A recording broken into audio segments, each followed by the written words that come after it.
Welcome back to the Convo Couch, everyone. I am Pasta Jardula.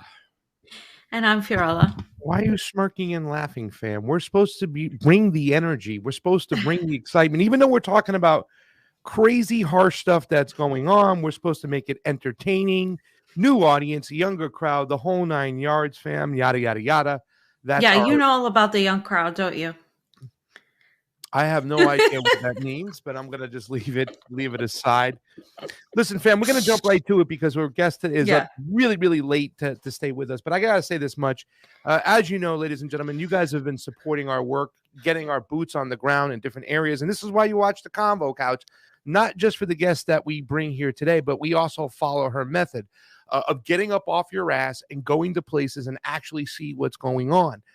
And we've hit some spots. We're going to talk about it today. Next year on the docket, Argentina's there. There's some breaking news out of Argentina that's just crazy. We're going to get caught up on that. We went to Peru, fam. There's breaking news out of Peru. But following what this person does, what I said, get up off your butt, go over there. It's important. And it's also amazing. 48 years old, 2 months shy of my 48-year-old birthday, I get my first passport and we start going to all these areas and start doing some reporting. And a person who does some amazing reporting in the Middle East for quite some time. She's actually there and can give us a great analogy of what's going on, fam. Who is she, please? Vanessa Beeley, duh. None other than the great Vanessa Beeley. Oh, She's thanks, all guys. bundled up. It's freezing. Well, no, it's not freezing by Russian standards, but there's no electricity, so it's cold. Yeah. And Well, it's nearly 11 p.m. So yeah, it's I cold. know. It is Oh, cold. it's yeah. Yeah, it's Vanessa, crazy. there's a little buzz. There's a little buzz. Can you unplug your headset and plug them back in really quick? That might help just a little bit.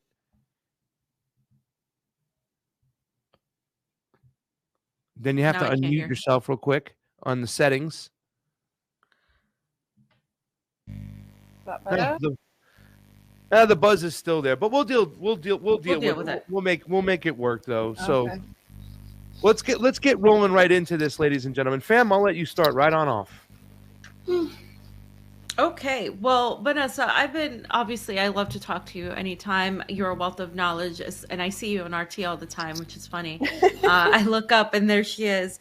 But no, a lot of people have not been talking about what has been happening in Syria, the conditions that the country finds itself in, and obviously you're there right now. You've been talking about it, but I wanted to highlight that a little bit more from somebody that is there. You put out a post a few days ago talking about, well, if you want to complain about your country, let me tell you what's going on in Syria. That the electricity in most areas of Damascus and the countryside has only had 30 minutes to an hour in certain days, and there's power outages, generators. You talk about how there's just not the government institutions aren't able to conduct transactions. Can you tell us a little bit more about the situation that's happening and why exactly that's happening? Yeah, I mean, basically, it's the worst I've seen it since I've been in Syria, and that's saying something. I mean, it's always been pretty difficult and hard here, but in the last 6 months, it's become increasingly so. And you're right, we're at a stage now where in the majority of the areas of Damascus, for example, people are getting on average about half an hour to 1 hour of electricity per day, so in every 24-hour cycle. There is literally no fuel anywhere, no benzene as they call it here. On the black market, you're looking at prices of anything between 200,000 Syrian pounds to 300,000 Syrian pounds. Now, to put that into perspective, the average salary of a government employee or of a soldier in the Syrian Arab Army here is around 150,000 Syrian pounds per month. So if you're paying 200,000 plus for 20 liters of fuel, then you can put that into some kind of perspective. 150,000 is now around, I think it's around $27 a month. That's what people are earning here. The average employee. So what does that mean? That means, as you said, bakeries are basically shut down. They're not producing. Banks are unable to put through electronic transactions. State institutions are unable to process things like passports or even students' ID and things like that. Everything has ground to a halt. There's no transport. There's no public transport. A friend of mine wanted to go to Aleppo, which is about 4 or 5 hours to the north of Damascus, and he goes regularly for his work. It took him a week to actually be able to find a bus that was available to take him. The price of food has rocketed. The price of the Syrian pound against the dollar is creeping up to 6,000 Syrian pounds to the dollar. Put that into perspective, in Lebanon, it's over 30,000. Of course, Lebanon has also been hit by hybrid war strategies from the US and the UK and Israel. And recently there was a tanker of oil, I'm not sure how many barrels, managed to dock from Iran in Banyas, which is on the Mediterranean coast in Syria, but we haven't actually seen any sign of that getting to the pumps in the greater area of Syria.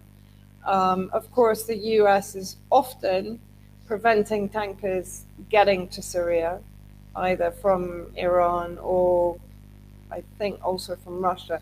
The Russian oil, as far as I know, the majority of it goes to the army, to the military, to try and keep that running efficiently also.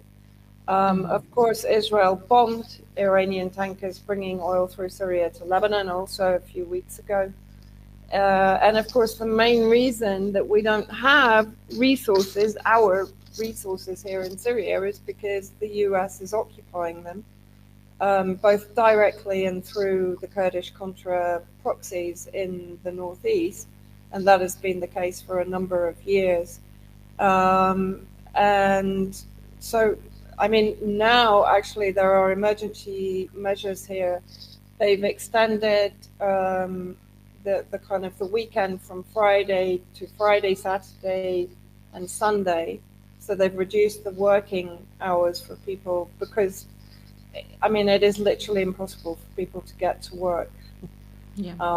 And of course, after sunset, a lot of the shops, a lot of the kind of roadside restaurants and kiosks are shutting down because they haven't got any fuel for their generators either. So, you know, okay, we're coming into winter, but for example, in summer, of course, fridges don't work, so food doesn't stay fresh. So people who can't afford to buy food, and what they tend to do for the winter is they make preserves and things like that during the summer, and then they live off that in the winter, and they've not been able to do that. So the looming starvation for a lot of people is a very real prospect at the moment. Jeez. You know, Vanessa, I'm sorry if I distracted you by putting up somebody's quote on the chat, but it said, I just stumbled into the stream. What the heck is Vanessa doing living in Syria of all places? And I said to report on what's going on. We're not getting the information that we need to get.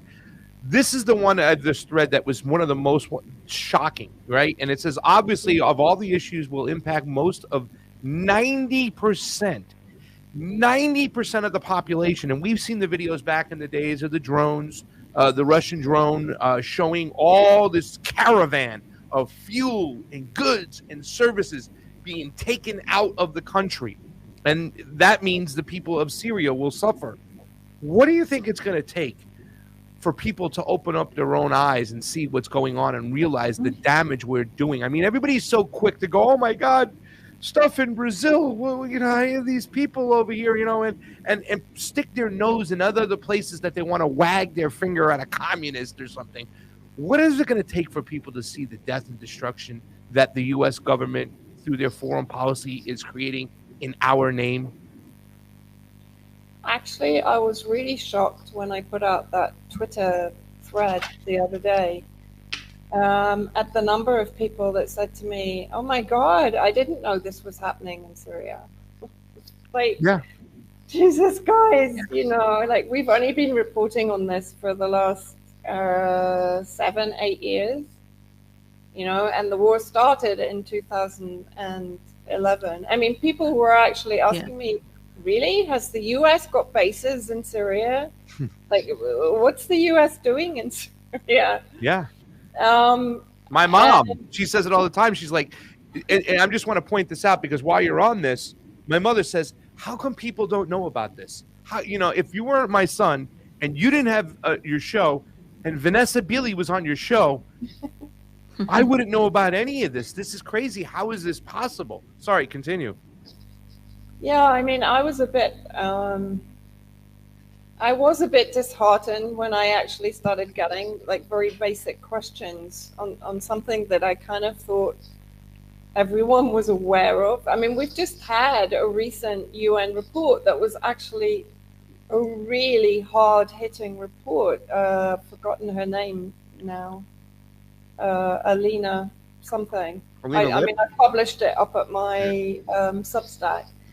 But she came to Syria very recently for about 12 days, and she visited pretty much all of the government institutions, all of the civil society organizations.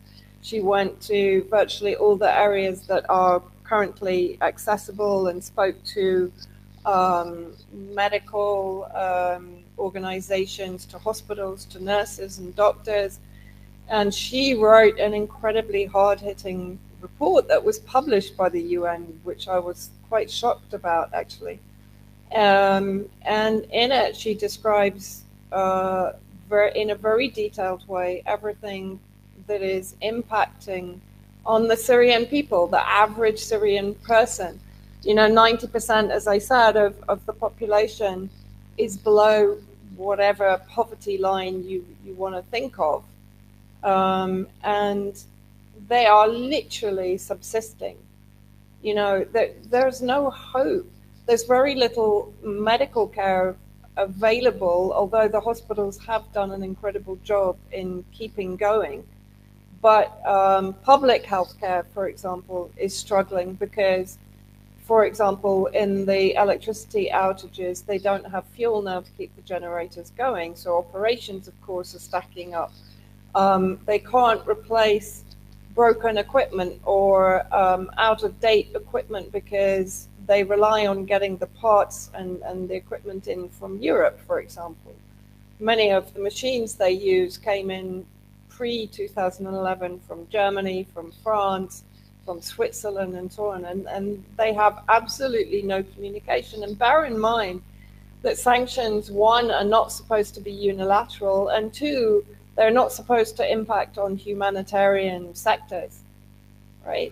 So this is the number one point I want to make here. People that think, yeah, but it's a non-lethal weapon. It's a non-lethal way of bringing a government to heel. No, it isn't.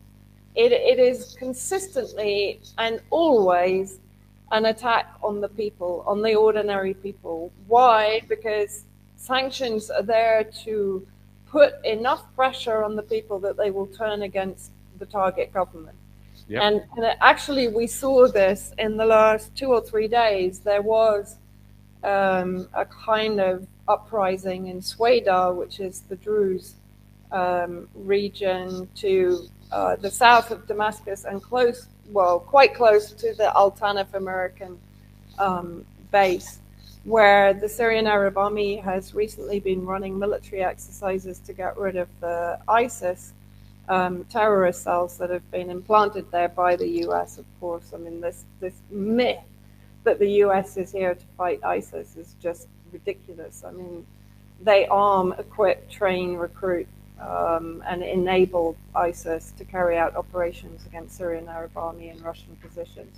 Yeah. And so in Sweda, in the last couple of days, there was an organized kind of protest most likely funded by Israeli elements who, of course, since the beginning of the war, have had their eye on extending the annexation of Syrian territory from the Golan territories across the whole of the southern border. Why? Because most of all, Israel wants to prevent any kind of Iranian Hezbollah access to those areas, because, of course, from there they can go into Palestine.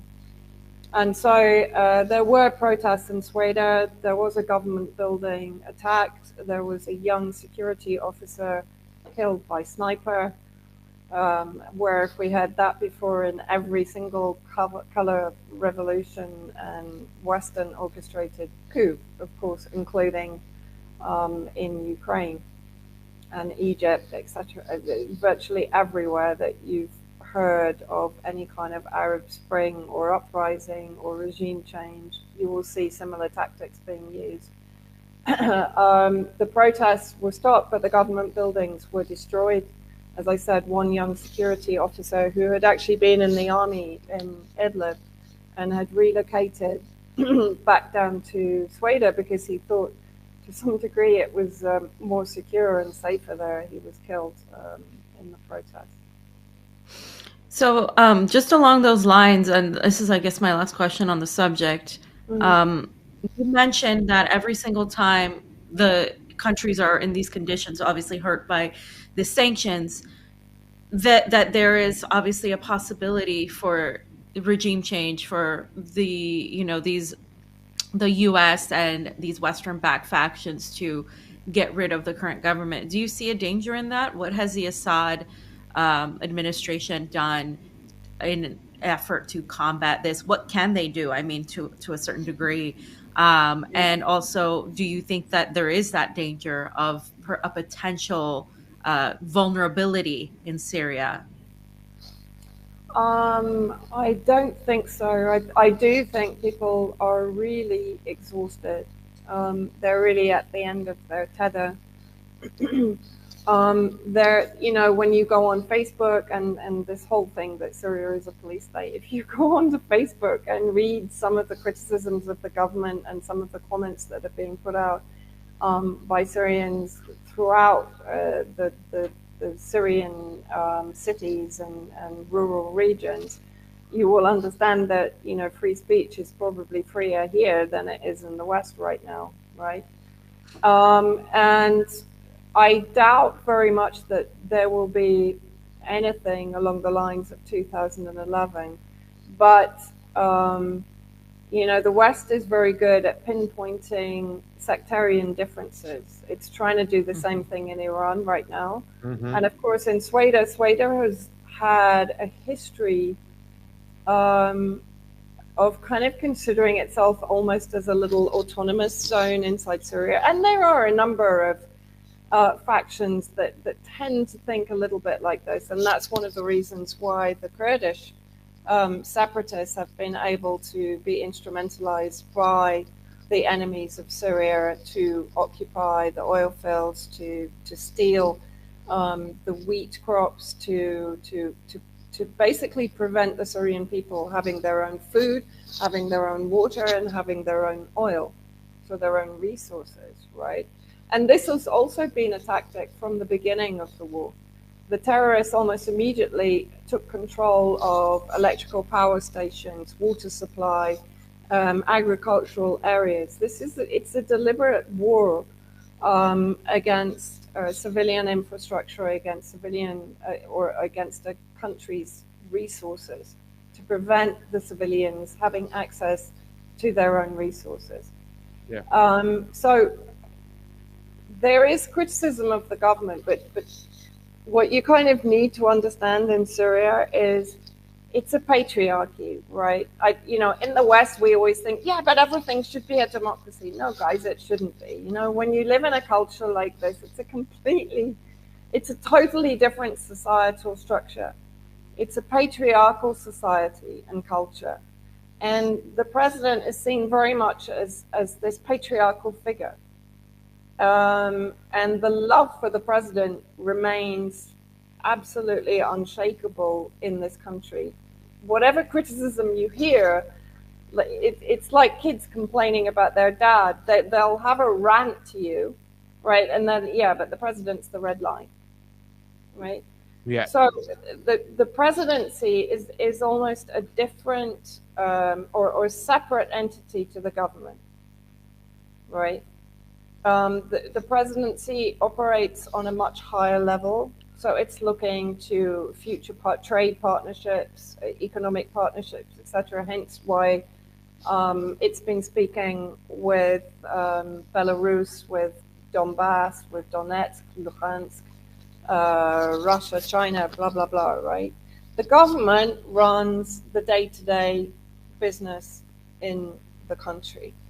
Have they made mistakes? Yeah, of course they have. Show me a government in the world that doesn't make mistakes.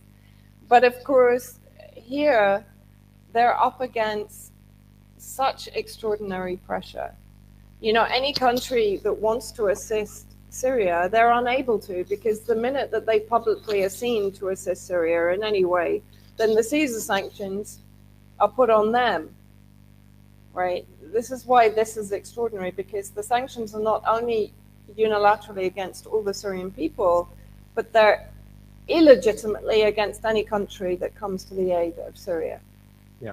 I don't know any other sanction package that has actually imposed that on a target nation. A lot of people in the chat's been putting sanctions as an act of war. It's ridiculous. Yeah. And you know what, Vanessa, I also want to just kind of highlight some of the things you were talking about. Patriarchy versus democracy. Guess what, boys and girls? It's not our choice. It's not our business. It's not our country. I still can't understand this American exceptionalism where we think we can go around and be the police people of the world because, hey, if we don't step in, China or Russia is going to do that. So we have to put our nose everywhere and we have to force our democratic ways on everybody. But staying with Russia and more importantly, China, because if those of us who've been paying attention to China's Silk Road, the deals that were being made, Syria is very important to China in the Silk Road. At any point, are we going to see them step in there, or are we going to see Russia amp up? Because Fiorella just asked, is there anything that Assad and the government can do with the thievery and the presence of the West in there? And I'm thinking to myself, I don't know if there's anything Assad can do. But at what point is Russia and China going to go, hey, man, this is too important to us. We're going to have to amp this up. I mean, I know I've asked questions like that, but this instability that's continuing to go on in Syria, you just got to think. I mean, it's complete thievery at this point. You just got to think that some form of the international community that's opposition to the West is going to do something. Yeah, I mean, I suppose from a realpolitik point of view, both China and Russia are probably kind of waiting for Syria to get itself back on its feet before they really start looking at major investment. And as I said, the Caesar sanctions are a big deterrent for any nation that's looking at investment or looking at getting involved in reconstruction or setting up businesses. Having said that, actually the UAE is establishing slowly and quietly sort of technology service industry businesses here, which are offering employment now to some highly qualified Syrians here. But in the main thing that Syria has to do, in my opinion, is that it has to regain its resources in the northeast. This will take massive pressure off the people and off the country. What is happening there? There are moves by sort of guerrilla factions that, of course, are under the control of the Syrian army and Damascus, that are carrying out isolated attacks against the US occupied oil fields, and that's been ongoing for some time. There are also moves going on, again, for Damascus and Russia to reach out to the Kurds and to try and talk sense to them. Of course, as per usual, the US is stepping in and preventing that happening. However, Turkey, as part of its operation against the PKK, which it claims carried out the terrorist attacks in Istanbul, my belief and the belief of many here is that they were attacks engineered by Mossad, by the Israeli intelligence, because Israel is totally against any kind of rapprochement between Turkey and Syria, between Erdogan and Assad.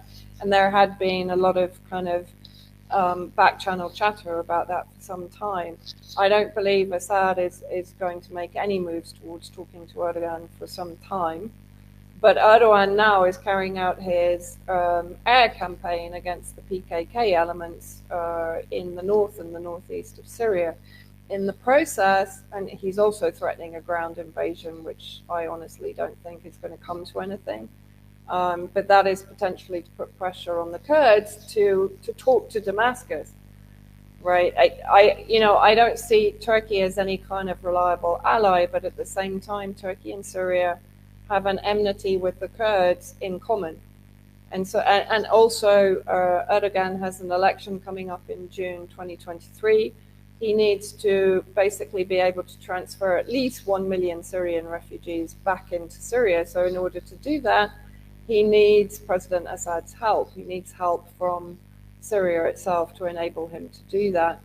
So there is a potential that the Turkish military operations are going to force the Kurds back from the border between Syria and Turkey and enable the Syrian army to take their place there, and to guarantee security for their own border, but also for Turkey. As part, there is an existing agreement between Turkey and Syria that Syria must provide security for Turkey against the threat of any Kurdish separatist incursions into Turkey also. So there is potential for that.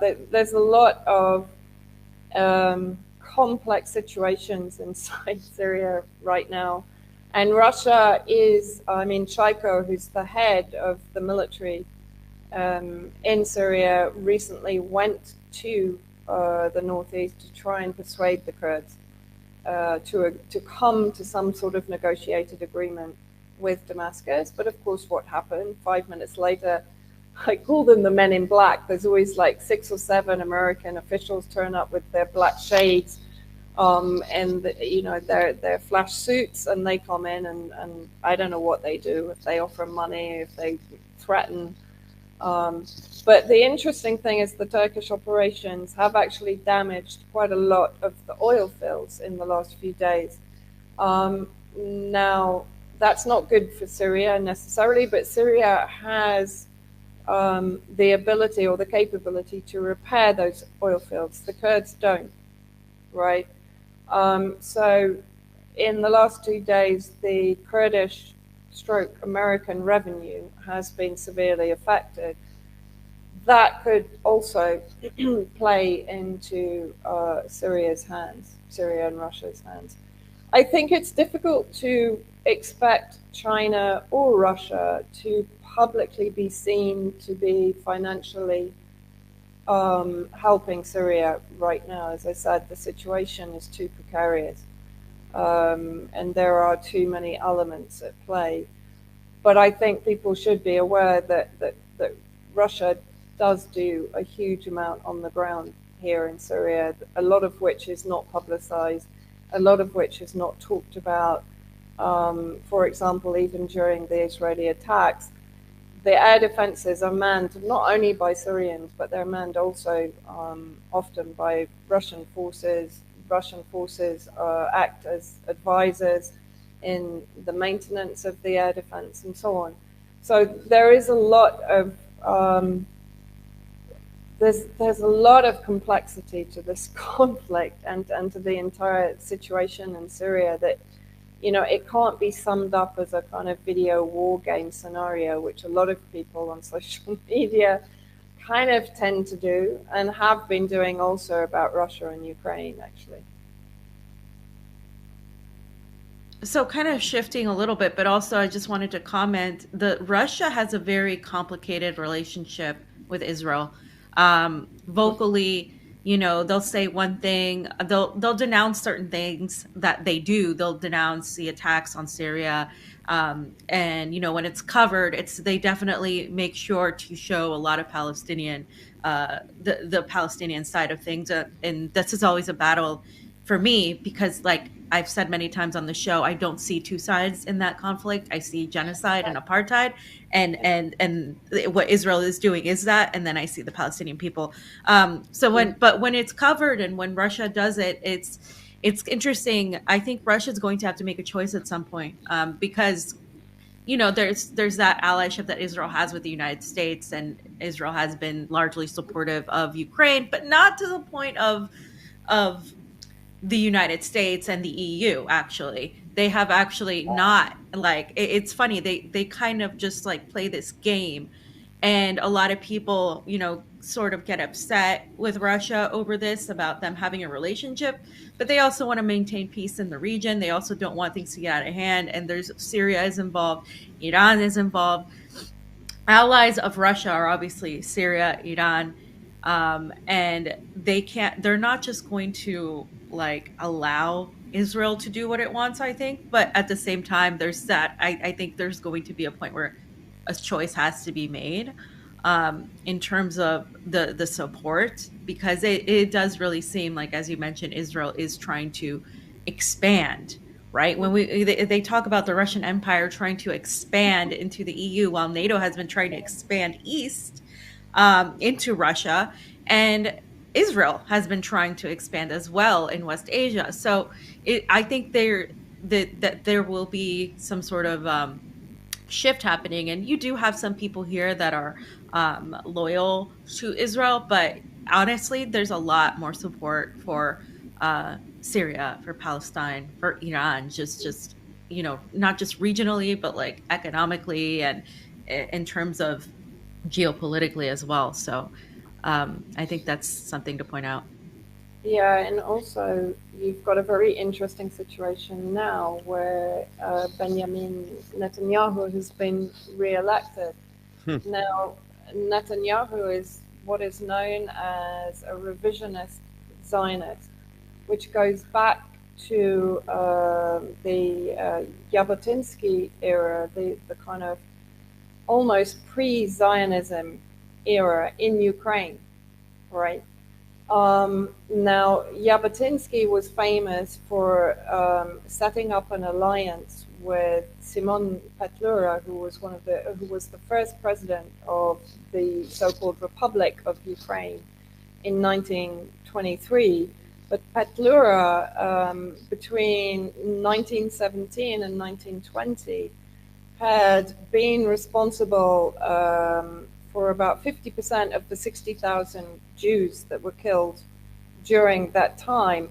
So Petlura and the Ukrainian army, the Tsarists, and the sort of ultra-right-wing Poles had carried out these programs. But Petlura himself was responsible for 897 separate programs against the Jews. And Jabotinsky basically came to an agreement for collaboration with Petlura in Ukraine, where he agreed that he could form a kind of a Jewish security force or police force, in reality a kind of militia, that would go with Petlura and ostensibly protect the Jews that Petlura and the Ukrainian forces might target. In reality, this was an alliance against the Bolsheviks, against the communist threat, or against the Soviet Union.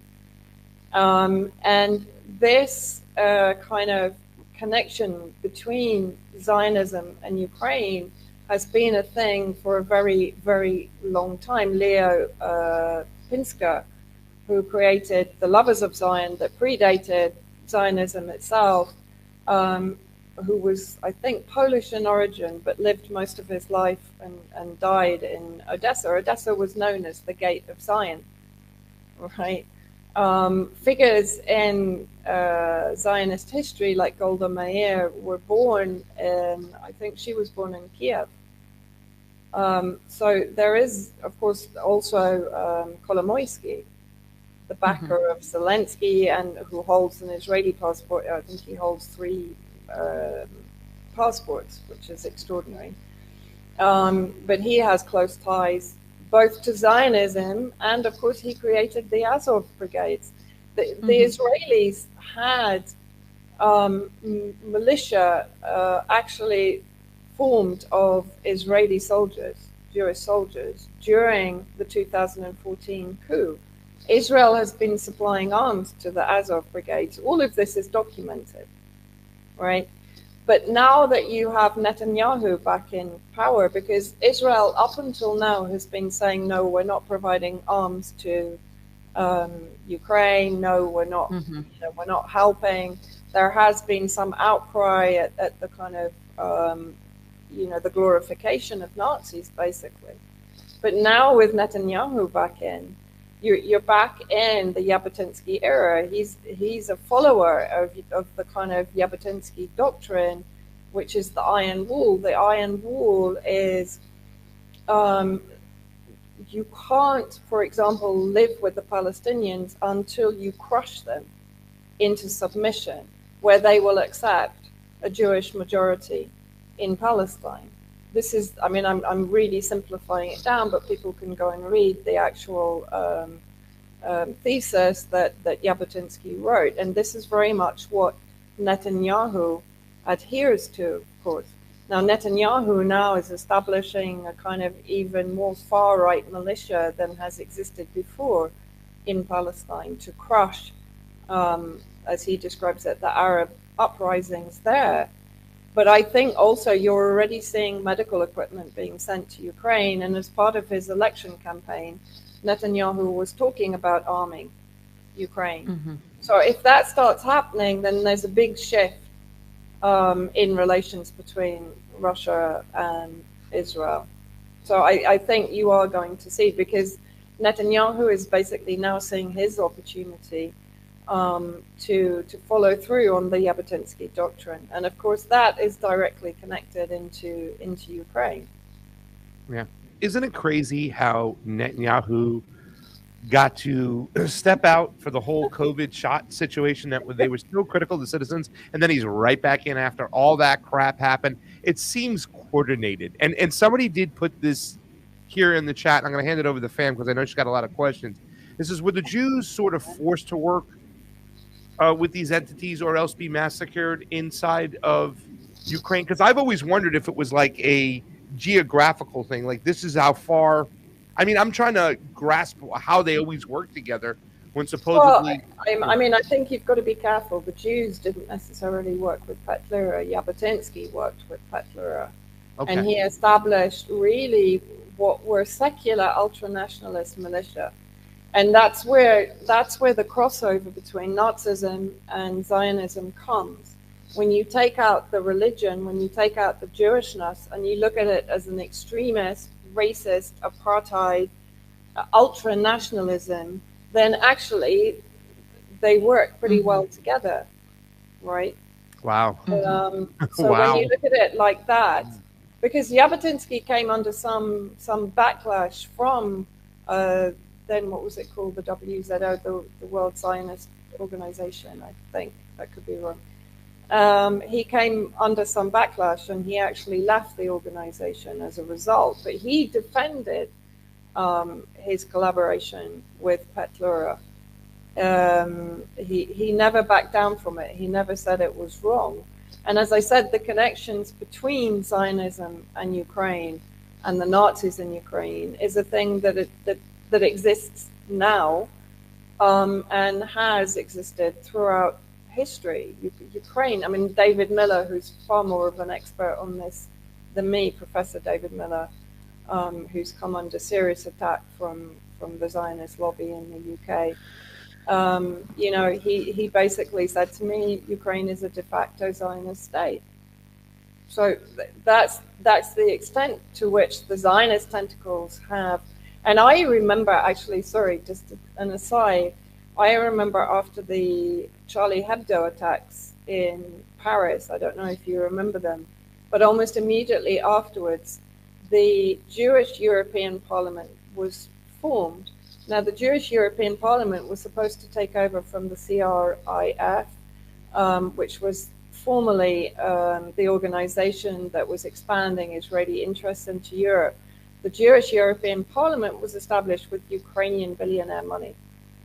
Yeah. So, Hey, so Vanessa, you know, by the yeah. way, what you have the computer plugged into, is there a different outlet you can plug it into, or is that asking a lot? They said the buzzing was getting a little bit louder, so I'm figuring what it's plugged into might be I just mean, or something else is plugged into it. Maybe you muted yourself though.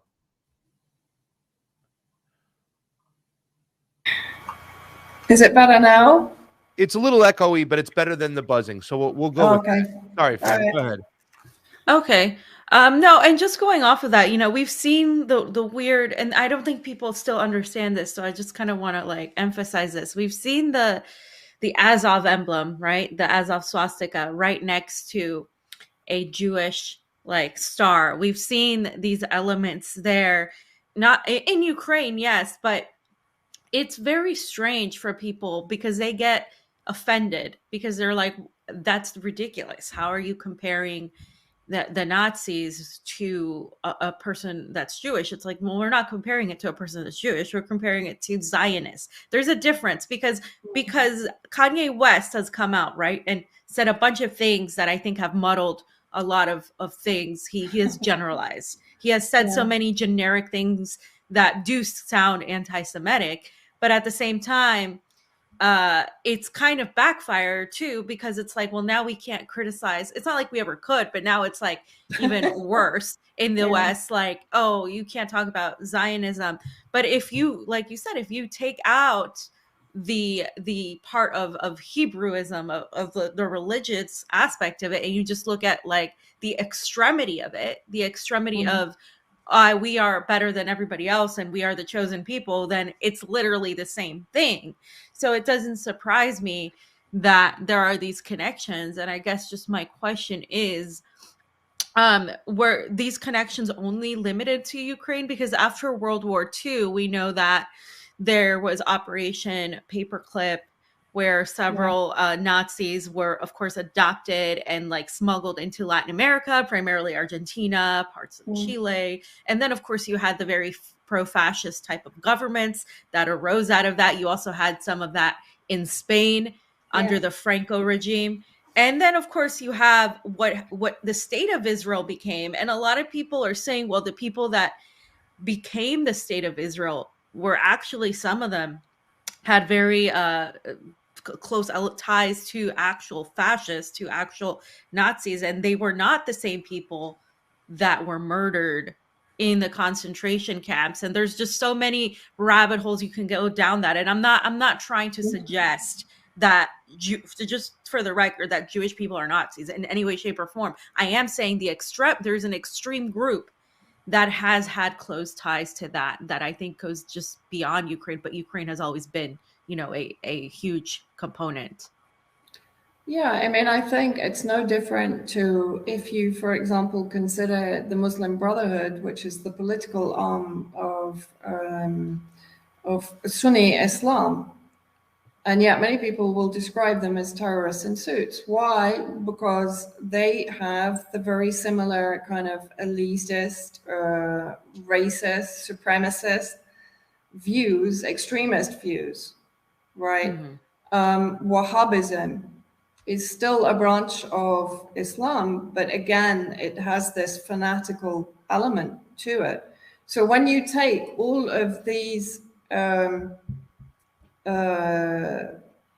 branches of a religious core and you see the connection between them, like there's a reason that Israel is able to now build bridges with Saudi Arabia. Why? Because it's been working with Saudi Arabia on destabilizing Syria and Yemen, just as two examples, right? Israel is also involved in Yemen.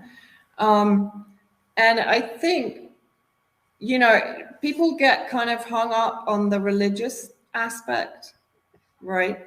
But when you take it out and look at it from, as I said, an ultra-nationalist secular perspective, then you can see how all of these movements actually connect together, right? From Muslim Brotherhood to Wahhabi, which is, effectively ISIS, to Zionism, to Nazism, right?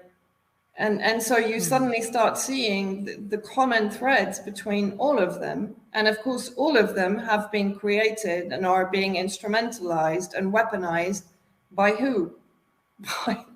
Predominantly by the UK, actually, but of course now by the entire kind of Western oligarchical cabal, right?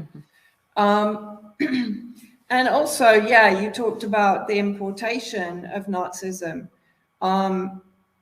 For example, the Victims of Communism, which is one of the biggest organizations in the US trying to criminalize and demonize China. Yeah. They were actually established by a guy called Lev Dobryansky, who's a Nazi imported from Ukraine at the end of World War II. You got to send me those links. Zbigniew Brzezinski. Yeah, right? You got to send any links you got for that too as well. We got to get that out there because I'm so sorry to interrupt, but there's a Victims of Communism bill in Florida that DeSantis pushed. Wow. And if I can show links to Nazis, I would love to do that. Please continue. Yeah. No, I've done a couple of interviews on it actually. Awesome. And then of course, because I've been looking into the medical assistance in dying in Canada. And of course, looking at the connections there to Nazism, and of course, you have Chrystia Freeland, her maternal grandfather, Michael Chomiak, actually ran a sort of propaganda media, the Krakow News, which produced propaganda and was amplified by Joseph Goebbels. Right, so there's a very strong connection. Of course, Freeland tried to brush it off by saying, no, he was an insider, he was working for the resistance, blah, blah, blah. But there are the Chomiak papers. There's a huge amount of research out there now proving that he played an instrumental role from within Ukraine in promoting Nazi propaganda. And that included the T4 euthanasia programs and the enforced sterilization, of course.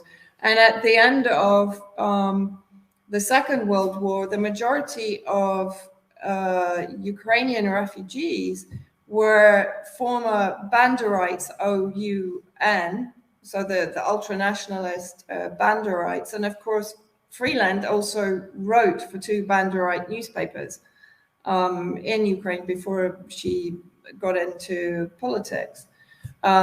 Trudeau himself, of course, has strong connections to Klaus Schwab, who also has Nazi origins, right? So when you start looking into it, actually the permeation of Nazism in all of our institutions, and there's a lot of really good books out there showing that many, in the States, for example, a lot of the kind of really iconic commercial brands and corporations were established by Nazis post-Second World War.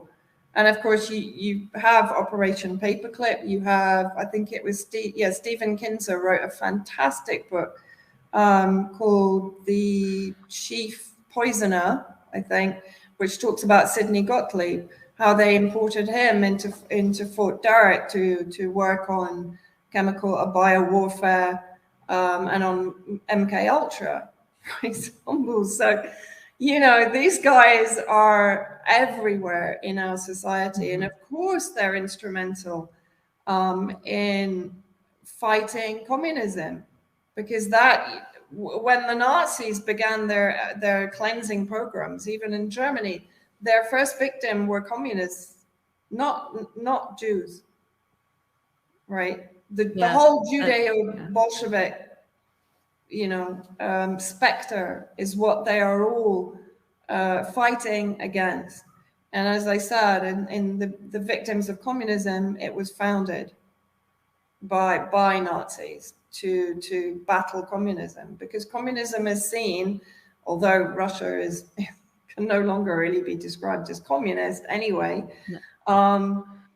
You know, that's what Nazism is also about. It's about this. And look what Zelensky has done in Ukraine.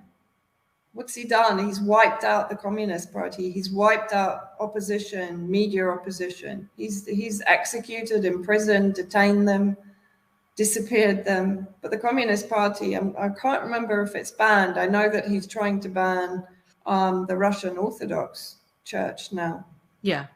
You know, and this is, we're looking at very, you know, this is Nazi strategy that's going on now. The same in Canada with this whole, and now they're trying to expand the euthanasia bill into babies up to the age of 1 from March 2023. So if a baby is born with any deformity, it can be eligible for assisted suicide. This is like a science fiction, like dystopian existence. Like, I was huge on dystopian literature, and I feel like I don't even have to go to fiction. It's all happening before our very eyes. Yeah.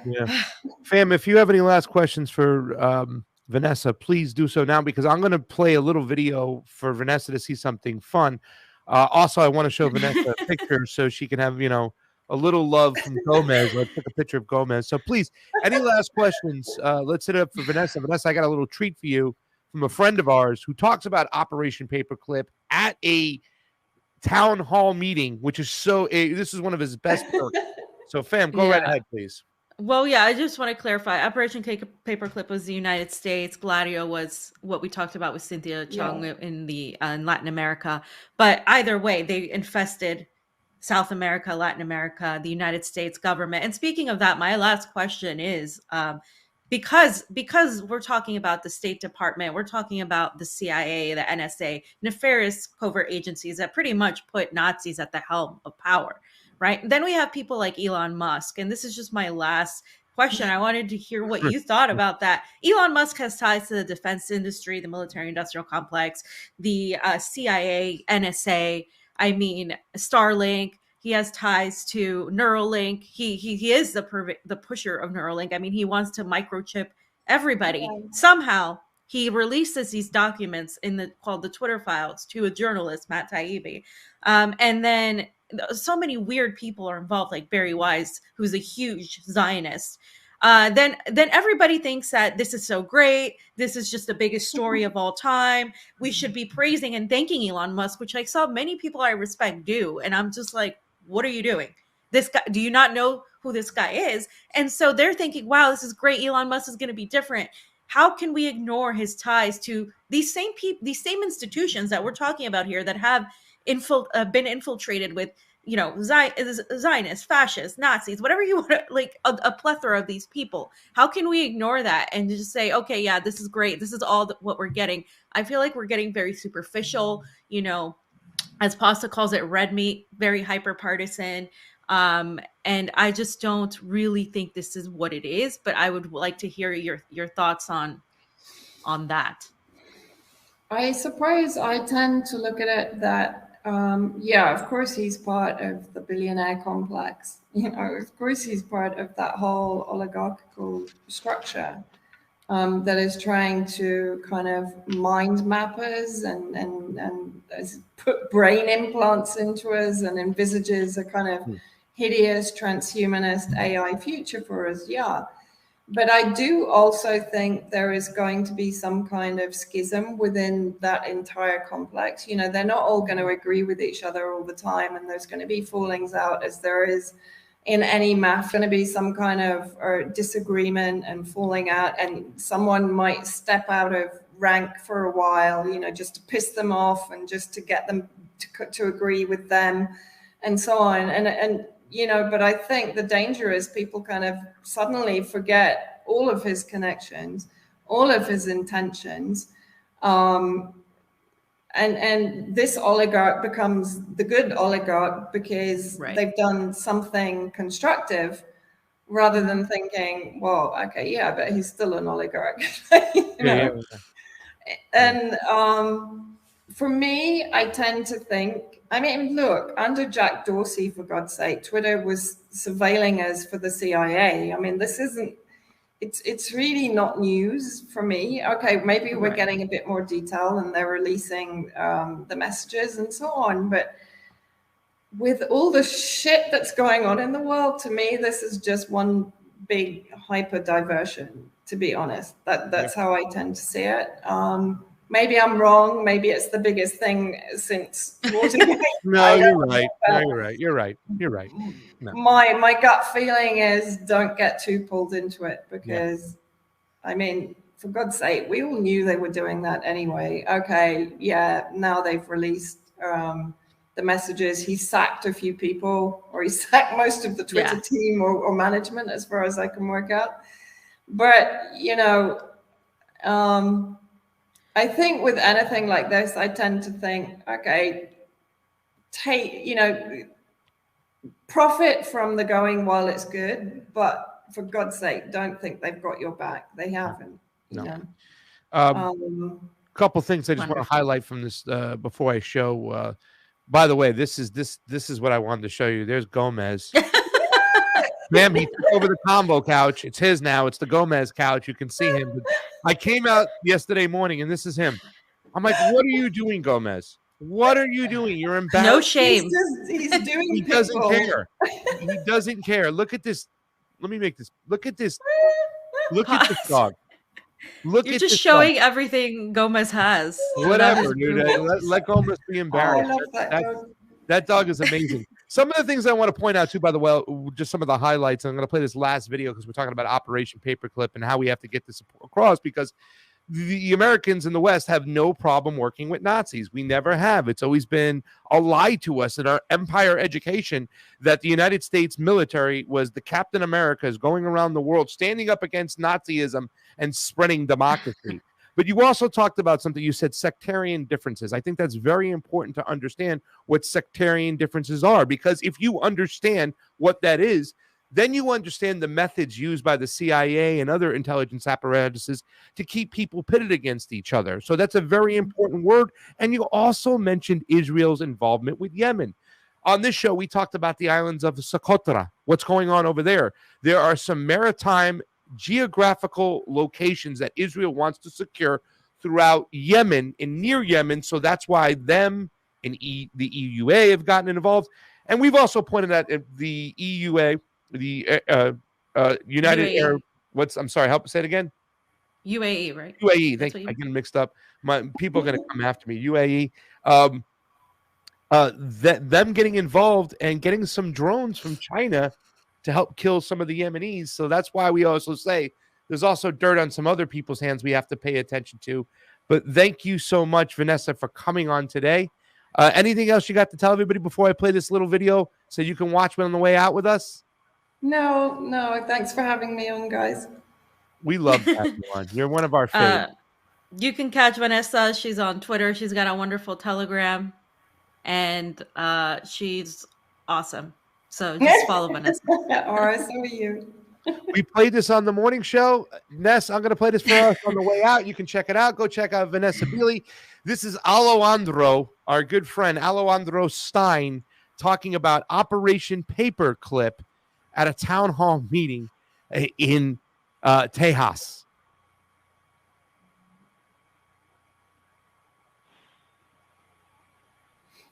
Yo, what up, Council? It's me. They call me Alejandro Stein, but I'm formerly Alejandro Stein now. I go by Ya, and I actually represent the new Kanye West 2024 presidential run. So this is a big deal for me to be here today. I know you guys are politicians yourself. As a guy that's representing a politician, we had a bad week. As a PR guy, Kanye didn't have a good week, right? And we know this. And he said some stuff about Hitler. And let's just say, when it's at the record, Hitler is bad. Hitler is no good. Hitler is the most disgusting, repugnant human being of all time. I think we can all agree on that. But see, there's some other guys. There's this thing called Operation Paperclip. I don't know if you're familiar with this, but in Operation Paperclip, it was a secret United States intelligence program in which more than 1,600 German scientists, engineers, and technicians were taken from Nazi Germany to the U.S. government for employment after the end of World War II. And between 1945 and 1959, it was conducted by the Joint Intelligence Operations Agency, and it was largely carried out by the special agents of the U.S. Army's Counterintelligence Corps. Many of these personnel were former members, and some were even former leaders of the Nazi Party. Did you know that? Do you know a guy named Wernher von Braun, former Nazi, created our space program? So I just want to say, Hitler is a bad Nazi, the worst Nazi, the worst kind. The Operation Paperclip guys, the ones, the 1,600 Nazis that we brought over from Germany, those are the ones that were, you know, at the time, I guess they weren't considered that bad, I guess, at the time. Because, you know, this guy, Wernher von Braun, the guy that brought us to the moon, he was actually a rocket scientist. And what he's famous for, Wernher von Braun, you can look at his tombstone. It says 19:1. The Psalm 19:1, the firmament showeth his handiwork. It's weird that he put that on there. But he is famous because he's a rocket scientist, Mayor. And let me tell you something. As a rocket scientist, his rockets decimated Poland. He killed thousands of Polish people, Wernher von Braun. And in America, through this thing called Operation Paperclip, we said, hey, Wernher, why don't you come work for us? And why don't you start our NASA program? And guess what he did? And he did a heck of a job because he supposedly got us to the moon. So my point is, Hitler is bad. And as a guy representing Kanye West, we got to talk about history. World War II was the worst thing ever. The Holocaust was the worst thing ever. But after the Holocaust, there's this thing called Operation Paperclip that I don't know if a lot of people know about. So I just think that we should get that for the Yay 2024 campaign. We just want to say that, you know, we are pro-Middle East. We are actually, you know, pro-love. We want to love each other. We don't want any hate. And I think that if you just look at the history of the United States government and our involvement by actually hiring actual Nazis to come work for us, it kind of seems weird. Now you think, like, I would not hire a Nazi. I don't know about you. The last person I would ever hire to be a rocket scientist or to run our NASA program would be Wernher von Braun, an ex-Nazi. But Kanye, the guy that I work for his campaign, you say one bad thing, you get canceled. So imagine that, Marimont. Imagine the hypocrite. And remember, you guys are all hypocrites because you're afraid of letting me speak. Me, myself, because I went viral. You're creating a whole new meeting at a different time because it cannot be filmed. I'm just going to say, Mayor, I'm leaving. But think how scared you are. Hey, when you cut a man's tongue out, you don't stop him from talking. You're afraid of what he might say. Well, you're a coward. You're afraid of yourself. Okay. Marimont, you can be afraid all you want. If I'm going to keep coming, I'll be able to talk an agenda. I'm just saying, if you're going to try to end it, you're going to make it way worse. Just so you know that.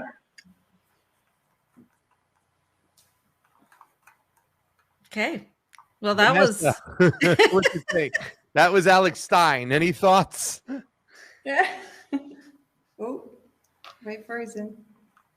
No, you're there. Oh, you're good. Oh, am I there? You're there. Yeah, I mean, you know, I think, people, you know, people really need to wake up to the fact, one, if they're supporting Ukraine, this is what they're supporting. Yeah. Yeah. No? Yeah. It's like, come on, guys. I don't know. I mean, honestly, it's like this whole assisted suicide campaign in Canada. I mean, producing fashion house videos to try and normalize it and glorify it.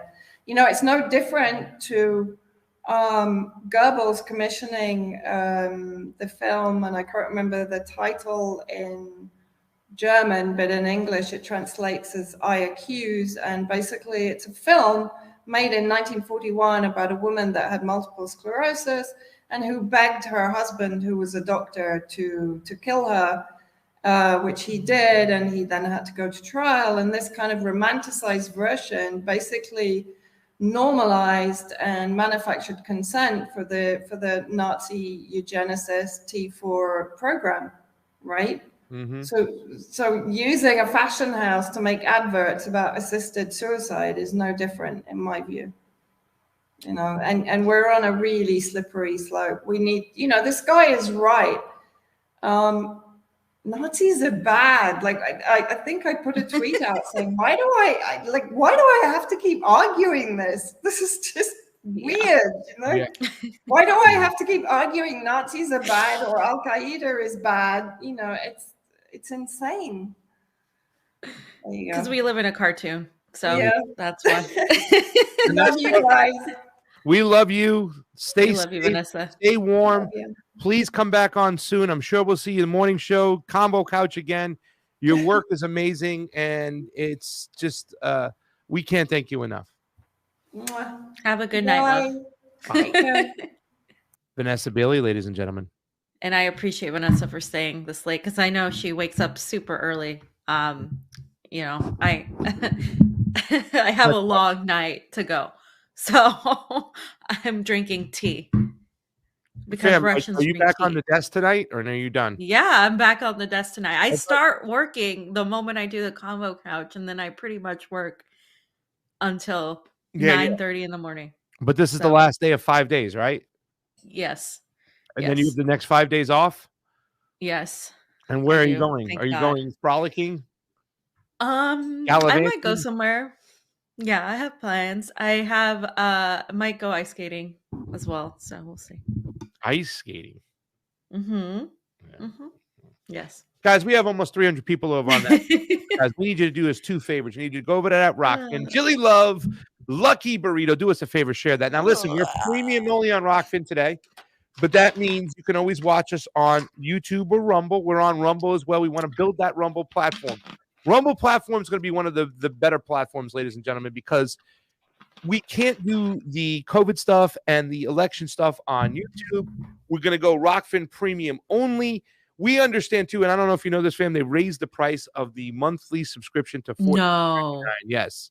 no, Yes. that's not cool. I know, but here's the thing. What they're going to do, and starting in January, and just in 1 month, they're going to allow us to do an individual premium price just for the combo couch only.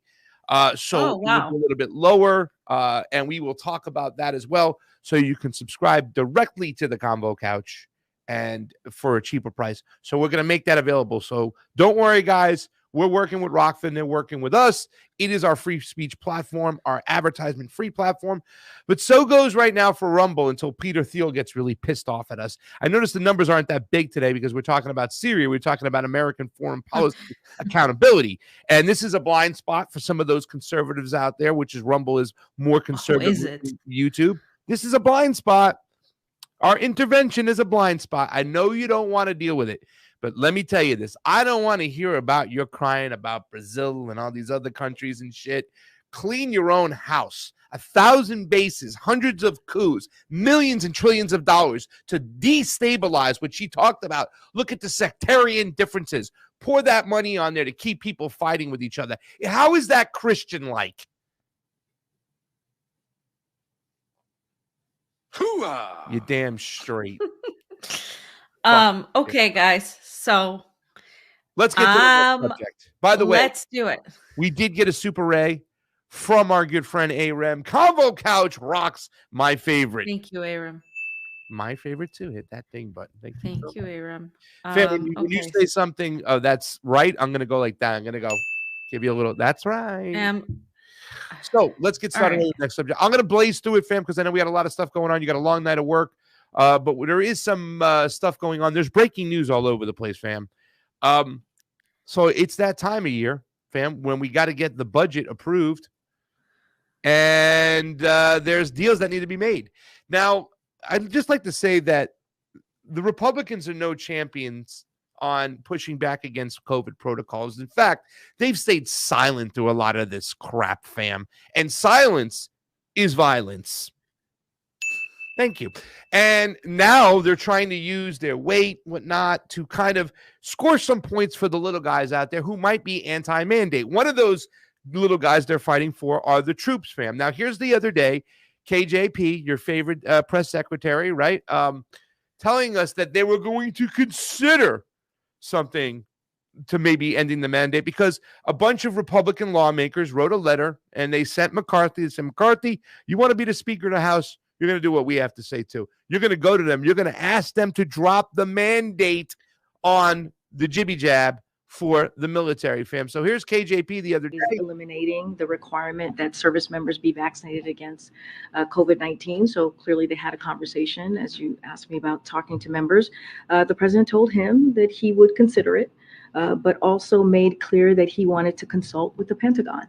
And since then, as we've all heard, the Secretary of Defense has recommended retaining the mandate. That's because the COVID vaccination requirement was put in place to keep our service members safe. and healthy and prepared for service. And I would remind, I remind all of you that the Pentagon has a range of vaccines. It has long required. So this is nothing new. This is, there's history here. There's precedent. Leader Sam, you want to tackle that? I don't know if you heard that, but that's a car crash right there. That's lies after lies after lies. Yeah, this is nothing new that there were mandates, but these are new mRNA injections. We don't know what the long-term study is going to be about this. This was under emergency use authorization. This is a lie. This is a lie. But I mean, once again, it's so they can probably score cheap political points, that being the Republican, and they can go back and forth behind kabuki theater, fam, to make it look like they're actually doing something for the people. But they've been silent for so long. And now everybody's going to concentrate on that little aspect of it once they have it removed, because I have it over here. And let me bring it on up, fam, because breaking news, they've decided, and you can go to, I'm going to go, fam, I'll let you pick. You want to go to the AP News or you want to go to the Hill? Which one? You pick. The Hill. Let's go to the Hill one, okay? Because both of them have the same kind of, rhetoric and narrative. Oh, we're really concerned. This is a big thing. We want to keep our troops safe. She went to Lloyd Austin, and Lloyd Austin's like, yeah, we got to keep the troops safe. It doesn't stop the spread of the disease. We know this. So how is it keeping people safe? I'm sorry. The jabs are considered to be safe and effective. Democrats' major concession on the vaccine mandate, fam. They made a major concession. Oh my God, Congress is poised to use the annual defense policy bill to eliminate the Pentagon's COVID-19 vaccine mandate, a major concession by President Biden's Democratic allies that helped clear the way to passing this sweeping package before the year's end. It's a compromise with the Republicans. House Democrats are allowing language in the National Defense Authorization Act that repeals the coronavirus mandate for U.S. service members a year after it was enacted. House Armed Service Committee member Mike Rogers confirmed with the Hill on Tuesday. So, fam, the other day, General Lloyd Raytheon Austin said they're going to keep it because they wanted it to make sure that it was in place. But now they went to them, fam, to get it passed, because that was the only way they were going to get it passed, fam, is if they went to them and said, hey, man, we need you to drop this mandate over here. And if you drop the mandate, we'll get it passed. Any thoughts on that real quickly, fam, before we get to why exactly they wanted to get it passed? No, I would like to know why exactly they want to get it passed. Because, fam, they had to get it passed because there was a lot of money involved. And if they didn't get it passed, the huge budget wouldn't go through. So this is the reason why they didn't do it, because it was a major concern and like, oh my God, we have to do this, or maybe we should second thought our decision on what the actual jab is doing, that it's hurting recruiting and all this other stuff. The fact is, fam, is that they want to make sure that that Ukraine and Taiwan get their friggin' money. The U.S. defense bill authorizes Ukraine and Taiwan aid. The $858 billion bill includes at least $100 million in additional aid to Kiev, fam. And you can't let the Ukrainians go without their money. The U.S. lawmakers have reached a compromise on the National Defense Authorization Act, agreeing to approve, fam, $45 billion more in overall military spending in 2023 than President Joe Biden had requested, as well as multiple provisions as new security assistance, new security assistance. I don't know what that means, to Ukraine, and increased cooperation with Taiwan. The House and Senate Arms Service Committee released their final draft of the NDAA on Tuesday night following lengthy negotiations, seeking to bring it up to a vote in the House by the end of the week, fam. So we'll get the FTX, we'll get the bill pay, we'll get all the beautiful stuff that really help Americans. By the way, Warnock won. He went to Ukraine. We'll get all the beautiful things we need by the end of the week. The massive spending bill would devote a total of $858 billion for next year's defense budget. Fam, $858 billion. He only wanted a mere $800 billion, but, you know, the Congress was like, oh, come on, guys, that's not enough. Here's $858. This is a joke. I mean, this is just insane. I think everything is said there. I don't know what more I can say, other than the fact is, fam, I did ask Vanessa, like, what is it going to take for Americans to wake up and understand the death and destruction that we're causing? I even made that little kind of statement. Is that really Christian like? The sectarian violence that the United States is spreading to keep people killing each other? But this is something that listen, a lot of people look at this maybe as a silver lining and saying, hey, man, people are waking up to what's going on in the war, figuring out that we're supporting Nazis, as Alejandro Stein just pointed out. But I don't know, fam. These numbers are not encouraging me. If you look here, support for the Ukraine waning. It's waning, it says in U.S. in the poll. Nearly half the respondents want their government to push for an end to the conflict as soon as possible. Nearly half. Some 47% of Americans believe their government should push Ukraine to reach a peace agreement with Russia as soon as possible, rather than committing to backing Kiev for as long as it takes. We're all in with Ukraine, according to the results of a poll conducted by the Chicago Council of Global Affairs. An equal percentage of Americans told pollsters that they believe either Moscow, 26%, or Kiev, 26%, is currently winning the conflict, with the plurality, 46%, instead arguing neither country has coming out ahead.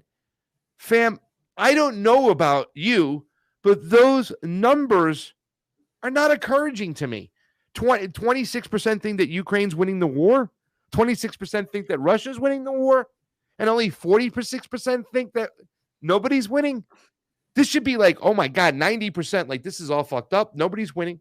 There's death and destruction everywhere. Even though Russia might have the upper hand, in this particular military action, and even though they were forced to do so, they're not winning because they're losing people and troops. Ukrainians are not winning, even though the Azov battalion might be getting hit on a regular basis, and that little cokehead is closer and closer to hopefully to being thrown out of this country. That doesn't make a difference. Nobody wins in wars. There's no winners. There's only victims. So this poll, to me, is not encouraging, even though the numbers are getting bigger, where they're saying, hey, man, maybe we go pressure the government to end this friggin' war. We got homeless people on the street, almost 750,000 of them, fam. Maybe 858 billion is pushing it a little bit too much, fam. No? Yeah, I mean, I think the poll's discouraging as well. I like, who cares about a poll? People should be out in the streets. People should literally be protesting the war. They should be saying, stop, let's get rid of NATO. Let's completely abolish NATO. We need to completely stop funding Ukraine. You're not funding anything in the United States. Railroad workers aren't getting a sick day of leave, not even a single one. They don't get that. They went back on student debt forgiveness. And then this is what irritates me about the right, is like they're freaking out about student debt forgiveness, which was like nothing. It was like a drop in the bucket, $10,000 for student loans. And then you have Ukraine. Why doesn't that bother you more than the student debt shit? Like, I don't understand. Like, we're talking billions and billions and billions, hundreds of billions of dollars that the United States is giving to fascists and Nazis in Ukraine. And there's very little vocal, like, there's some vocal support to end that from people like Marjorie Taylor Greene and others, but it's just vocal. It's not like we're organizing marches, we're fighting against NATO. It's not like real. I anybody can say, hey, I think we should stop funding Ukraine. Yeah, let's do that. But once you take that out and you start organizing as a congressperson and saying, no, we really are going to stop doing this. We really are going to like back away. And you know why they can't do that? Because our country depends on it. Our country, the United States, is carrying Ukraine. It is the one that is leading this fight, and the EU and the UK are pretty much following along with whatever the United States does. And they have just cemented a whole other year of special security assistance to Ukraine. And they're also doing that, of course, to Taiwan. So they're not only are they going after Russia, they're going after China, and they can't afford to do either. So it's really crazy to me that more Americans aren't upset, more Americans aren't in the streets, that more people aren't just like really doing something about this whole situation. Because if you look at it from an outsider perspective, it's really shameful, honestly, that the people who live in the belly of the beast aren't really recognizing that they're in there. Like, it's like you don't realize that you're inside the belly of the beast, and that the only way to like defeat the beast is from the inside out, to crawl your way out, to like kill it from within. And nobody else can kill it as effectively as you can.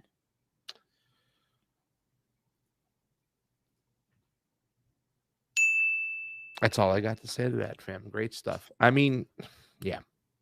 The the budget is just freaking out of hand. And you are right. And I, in my mind, I'm thinking about the whole, like, yeah, I get it when people say, like, the libertarians who say, when we talk about the student loan thing, the libertarians are like, well, where's it coming from? Because they want transparency across the board when it comes to the finances. They want to see how every dollar is spent. And that's just, the way they are. I think for some of the conservative side is where they feel a little bit upset by it. Like, oh, well, why? What are we going to do for people who didn't go to college? What are we going to do for people who already paid their loans? That's kind of like, but you're right. Like, all right, if you want to have that point of view, but why aren't you standing up and jumping up and down with this freaking crazy defense budget and the fact that they're arming Nazis in Ukraine at a way more higher, much alarming rate financially than this little dinky $10,000 that's going to go to help people, regardless of whether you agree with the fact it's still going to within our own country, and it's still helping. And that's what you always talk about. Why don't we keep it at home? Why don't we made in the USA? Well, what? These are not American students. You're right, fam. It just gets me. It gets me thinking. That's all I got to say. Thank you, Abram. We already had thank you, Abram. You want to get to the next section, fam? Yeah. All right. So your boy, I don't know if you know this, fam, but he's now nominated. Yeah.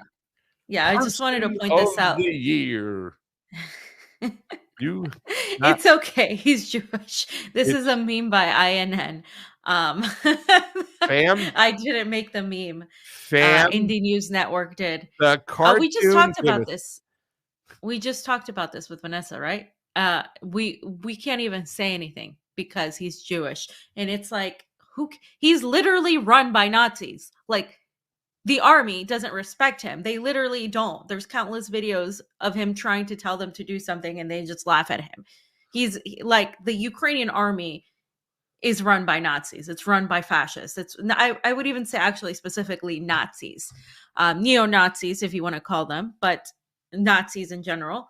I don't exaggerate when I use that word. I don't call Trump supporters Nazis. I don't call anybody a Nazi. We're talking about actual Nazis who wear the emblem, who are proud of it, who literally speak to anybody who wants to hear them. Hey, yes, we don't like the Russians. We don't like the Slavs. We think we are the best of the best. Like, we want these people gone. A good Russian is a dead Russian. They literally say that.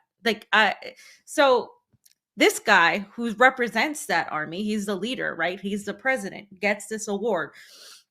I think back to when Hitler got the Person of the Year award, because they did give him that. So now, and I say that not because I'm trying to disrespect anybody's religion. I say it because it is what it is. I mean, that's what Ukraine is right now. And it's not saying every Ukrainian is a Nazi, but the people in power, the people that have the most control, that's what it is. And that's what you're supporting when you wear a Ukrainian flag, when you do all the stuff.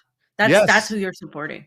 Scott Ritter said today on Garland Nixon's show that now that yellow and blue flag, that Ukrainian flag, is no different than the Nazi flag, because they're like, oh, we don't have a Nazi flag. We don't have the red and black, the fascist swastika flag. It's the same thing right now, because that's the elements that are running Ukraine. And you're not just talking about military wise, you're talking about culture wise. They're trying to remove the Russian language. They're trying to change the books. They're eliminating parties. It's the religion. It's the same thing now. So if you have a yellow and blue Ukrainian flag in your bio, it's just put a Nazi flag up there. Why not? No, they want to pretend it's different.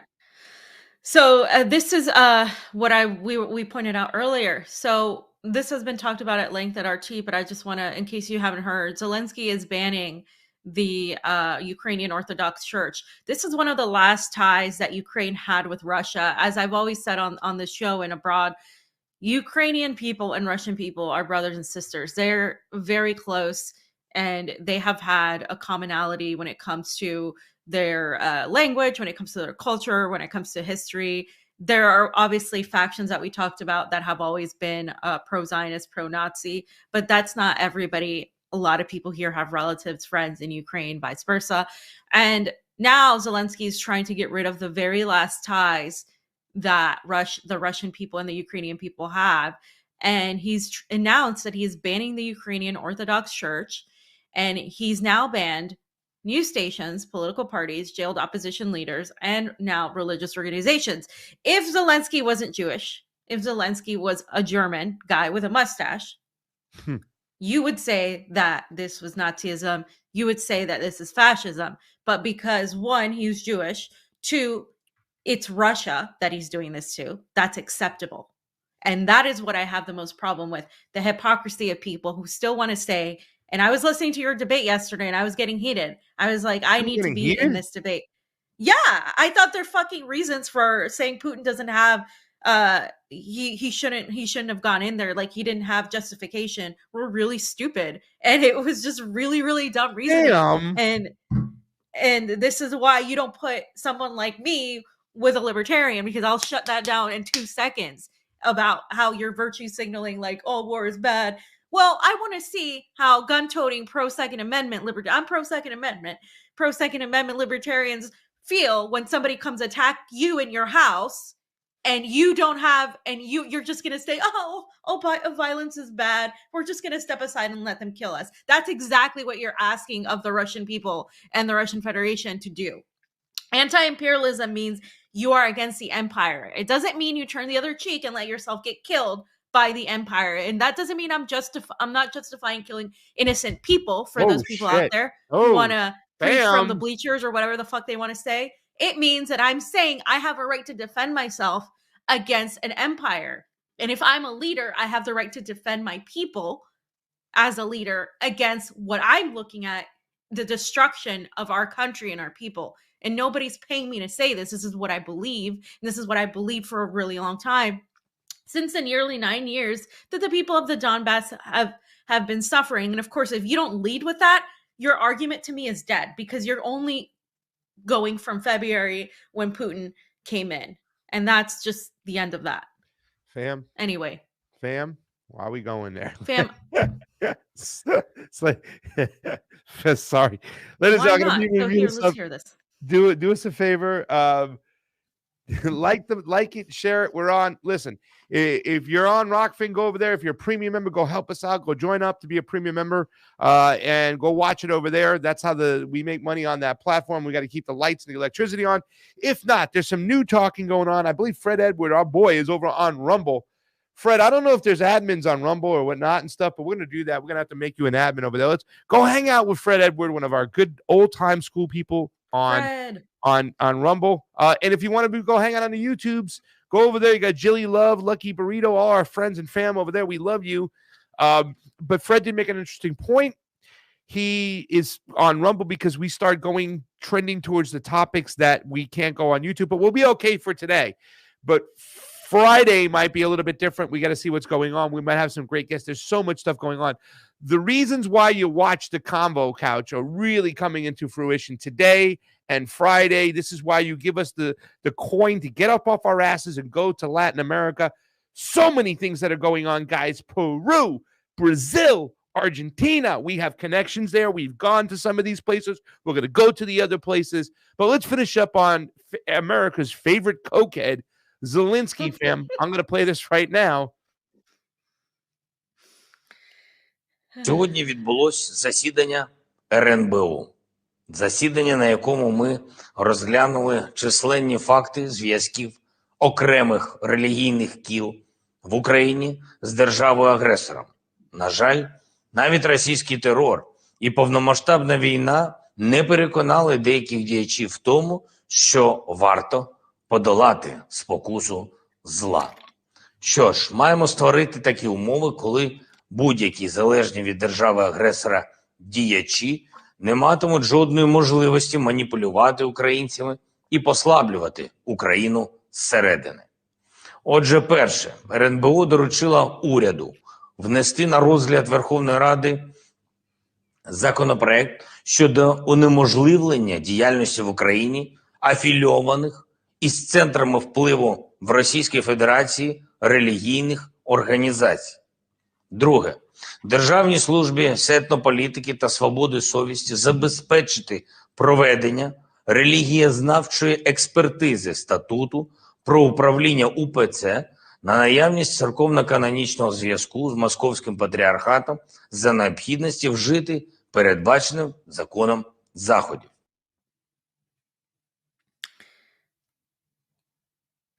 So there's Koki Smurf, right? As you call him that, or Steve call him that? Well, Steve Whatever. called him that first, so that's Okay. I know. That's I'm a the Steveism. good-looking one on the morning show. He's the funny one. Yeah. We have Yeah. role reversals. You know what I'm saying? Okay. Yeah. So obviously, you know, that it's cool to ban religion if you do it to the Russians and or against the Russians. It's not even to the Russians. He's doing it to the people of Ukraine. Yeah. It's cool to act like a Nazi if you're, you know, a Zionist, I guess. So guys, thank us. Do us a favor. Yeah. There's not much more to. That was the last of Koki Smurf that we had to get today. It's so much about what's going on in Ukraine. This guy's Kolomoisky's little freaking puppet. This is a little puppet of the West. And once again, religion and like culture doesn't really mean anything to these oligarchs. You know, they're just about resources. No, they weaponize money. it. They weaponize everything they get. They pit people against each other. Sectarian differences. That's the word of the day. When you say that, sectarian differences. Fam, we have some breaking let's get to news. Latin America. Yeah, because let's get their to Latin shit America. is going down. Are we going to have to put up another a different GoFundMe or Give Send Go or whatever you call it, because we have to go maybe now to friggin' Peru? This is insane right now. So breaking. So first, this happened so quickly. Okay, so let me just go from the beginning. For a while, the Congress led by Keiko Fujimori, who, remember, faced him in the 2020, was it 2021? I've lost 2021, I believe, or 2022, 2020. The last election in Peru, which had Pedro Castillo and Keiko Fujimori going against each other, right? She was the US-backed candidate compared to Hillary Clinton politically. I mean, very much so. She is the daughter of the former dictator Alberto Fujimori. She leads the Congress. She has a majority in Congress. She has been leading a complete and total just crusade against this dude. They've been trying to get rid of him from the moment he stepped into office. And today they have achieved that. Initially, he dissolved Congress. Now, fam, a lot of our anti-imperialist chat was theorizing, was this all part of a plan from the beginning? Because that's what it seems like. So he apparently dissolved Congress and read a pamphlet, right? He read from this pamphlet. And if you watch the video where he's speaking Spanish, you see him shaking. The paper is shaking. He's like this, okay? But let me just read what happened. So the president of Peru, Pedro Castillo, has just declared the temporary dissolution of Congress. And then he established a national emergency government.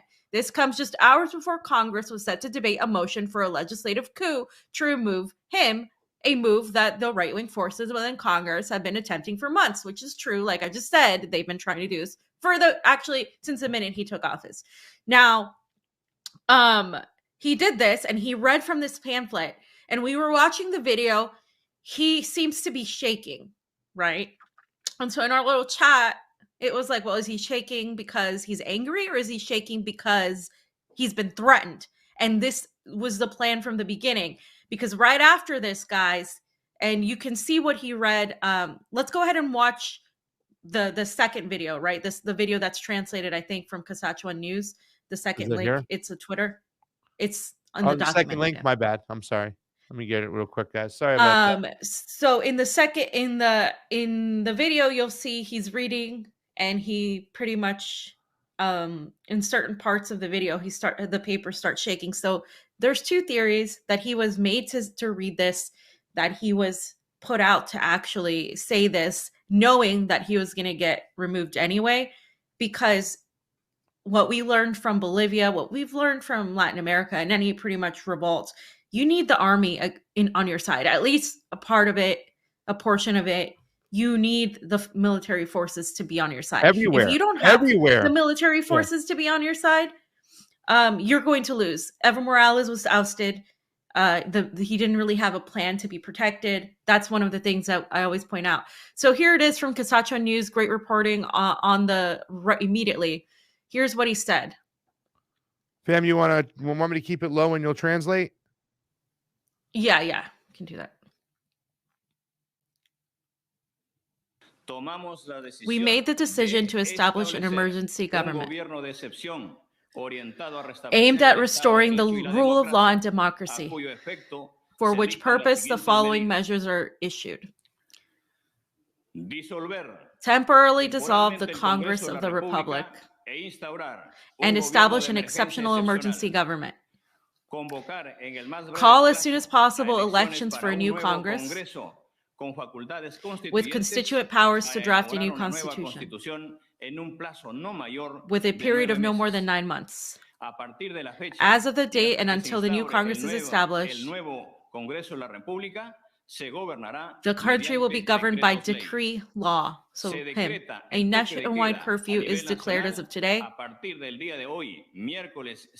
Wednesday, December 7th, 2022, from 10 p.m. to 4 a.m. the following day. The following are declared to be left in the organization: the justice system, the judiciary, the public ministry, the National Board of Justice, and the Constitutional Court. So he did all this, right? And he read this, but you can see, I don't know if you noticed, the paper was sort of shaking. So people were wondering, did he actually say this? Like, was this actually something he intended to do? Or was he actually pushed to do this, knowing that either way he was gone? I think he was doing this and he was getting nervous, knowing that once he does this and tries to get to snap elections, that they're going to take him under custody. They're going to turn on him right away. I think he knew, but he's just trying to throw that it's the last bit of past, right? It's that last. Exactly. It was like he should have done this before. He should have done this before. This is the kind of action he needed to do a long time ago. And he has been seen even by his supporters as not strong enough to take on, because Peru is basically the opposite problem that you have in a lot of countries is you have the executive being too powerful. In Peru, Congress is too powerful. They literally hold all the cards. They have removed the last few presidents constantly. I mean, I haven't seen the last I think we've gone through like 5 presidents in the last like few years. That is just unheard of. So because the Congress decides who they want, who they don't want. And who's in charge of Congress is Keiko. She has been trying to get rid of him. She wanted to overturn the elections, if you guys recall. She's got a ton of power. And she's got more power than he does at this point. So what happens is now he was removed and he was arrested. So here it is. Breaking news, Pedro Castillo has been arrested. This is now a coup because he was removed by Congress. And he's being held in the police station located on Avenida España in the Ciudad de Lima, in the city of Lima. This is following the vote by the majority of the right-wing Congress to oust him via a legislative coup. The military and the police have declared their support for the Congress. This is according to Peruvian media. So again, if you don't have the police and if you don't have the military, especially in these countries where this is what you need, they're going to turn on you. And unfortunately, even though the military had released these decrees saying, well, we're going to support what we need to support, it turns out they were always in the pocket of Congress. So if you guys notice, instead of, from the moment he said, I'm going to rule by decree, we're going to abolish Congress and elect a new Congress, that's a good idea, because you would have gotten rid of all those people that pretty much wanted to oust him. But they literally didn't respect that. Congress did what they were going to do anyway, is the attempt to coup him. And then immediately what happens is the vice president becomes president. And then Congress is obviously going to try to this whole entire coup against him. And he has to flee. His family has already fled the palace. This is a coup. People are always saying, well, is this CIA? Is the CIA involved? I don't know at this point, but I do know that Keiko is backed by the multinational corporations. She's backed by private industry, that whole sector that wants to keep Peru in the neoliberal area that it has been forever.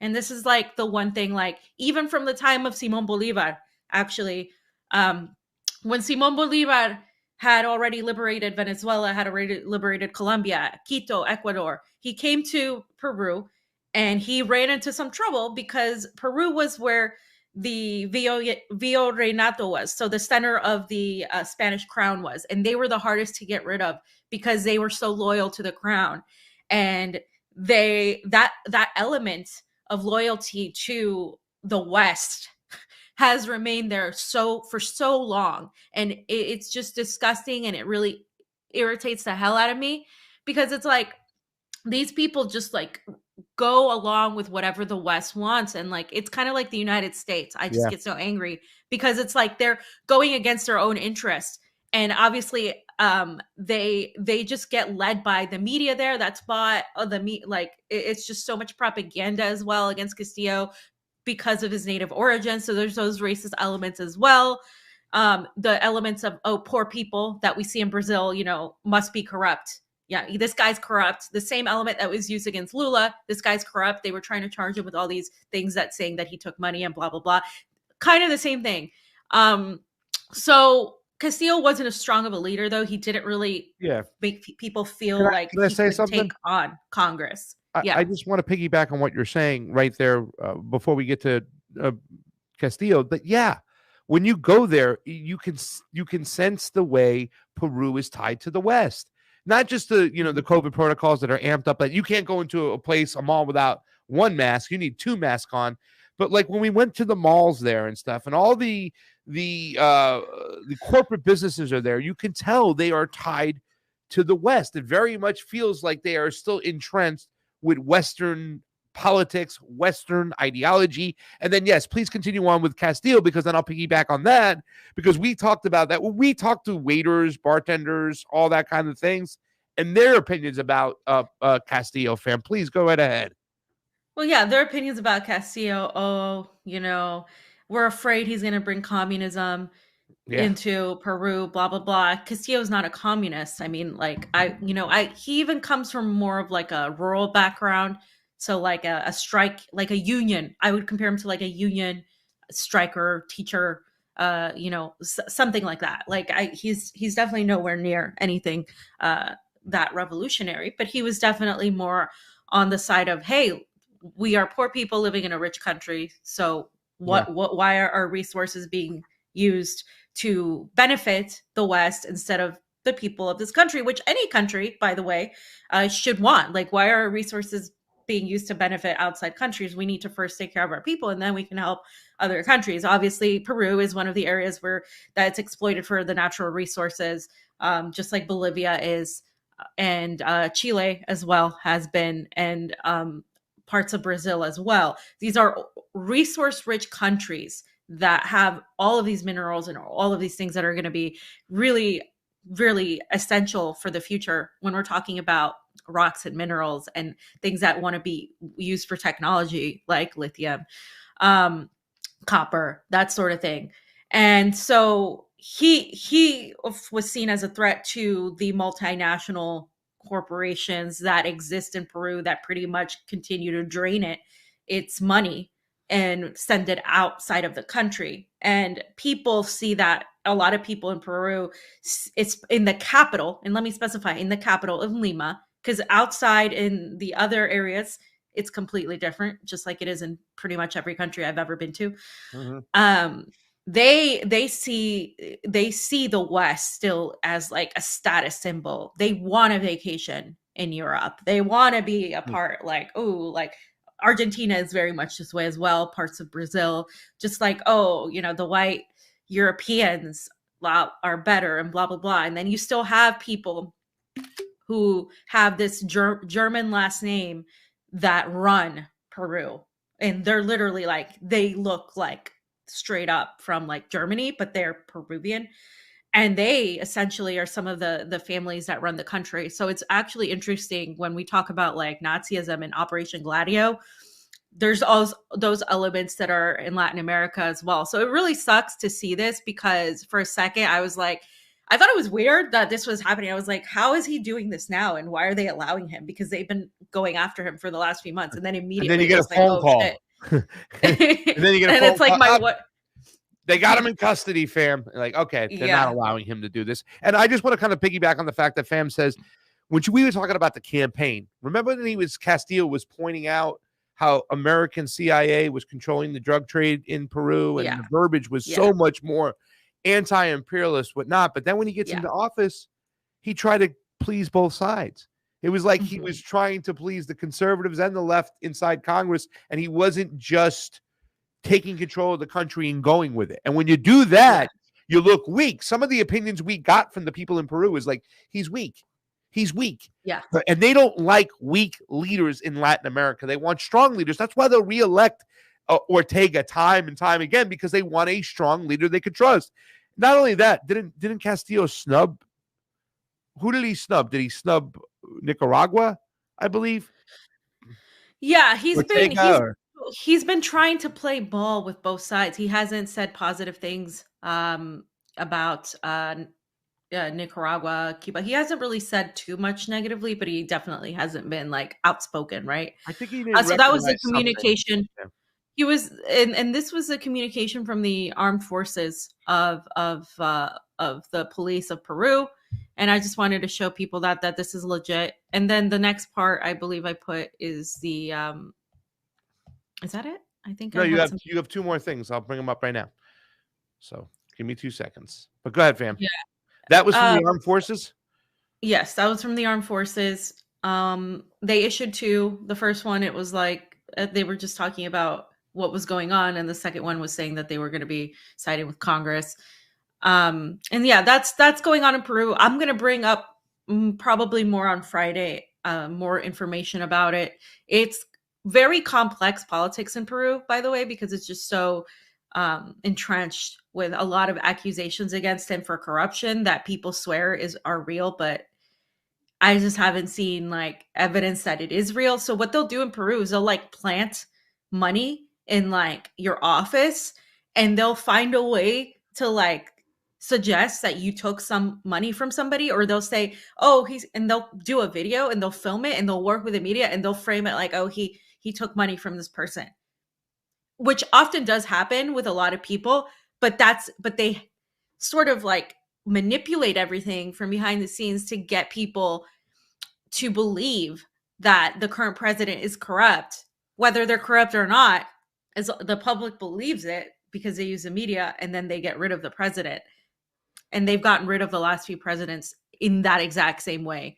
Yeah. And I don't know, I haven't seen any proof of like Western involvement yet, but I do know obviously that we know the CIA right is now deep in there too. We know they're there. We know there's American interests. There's corporations all over the place. The American interests are siding right now with the Congress that got rid of him. So that is a fact. Yeah, of course. Yeah. And fam, just so we know, we're going to have more peace not in the Middle East, but in Latin America, because with the leftist governments taking over in Nicaragua and in Honduras, leftist governments, and an independent government in El Salvador, all critical of the United States, the U.S. Congress is discussing a new bill titled the Central America Network for Democracy Act. It sounds like the one they put up in from the Hong Kong Democracy and Decency Act, fam. Yeah. So new regime change operation just dropped, guys. So this is from Al Mayadeen, Washington's new bill to tighten grip on Central America, HR 9273. Yeah. Okay. Anytime it says Democracy Act, just substitute regime change, because that's what they mean by democracy. That's it. And again, as Paz always mentions, if you want these people from these countries to stop coming into the United States, stop meddling in their countries until your Congress people start talking about these situations. I mean, I don't even think telling them matters because they don't work for you. But I mean, people don't talk about this stuff. And wonder why there's an invasion, fam. Look at invasion at the border.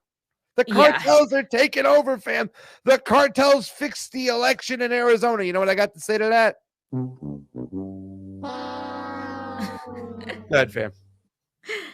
Like I said, if you haven't caught on by now, anytime the word democracy is in an actor bill, you can be sure it actually stands for regime change. And notice they included El Salvador in this. Why? Because El Salvador is independent. They are not, even if they're, if you don't like Bukele, he's not liked by the IMF. He's not liked by the West either. He's not a leftist, but he's also not like beloved by these neoliberal globalist type of characters. Because it's And not then you have, about of course, culture, religion, or ism.